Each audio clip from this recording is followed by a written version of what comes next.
boys and girls and cabarets. You can spend your money in a million ways.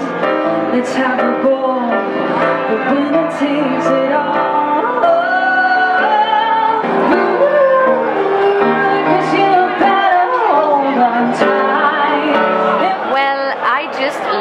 Participate in this competition in Melodifestivalen, and usually I don't see this as just opportunity to win, because it's a great opportunity to just stand on the stage, to learn something new, to be able to sing some new music for your audience, for your fans, and sometimes you don't have to win actually, but this time I really want to win.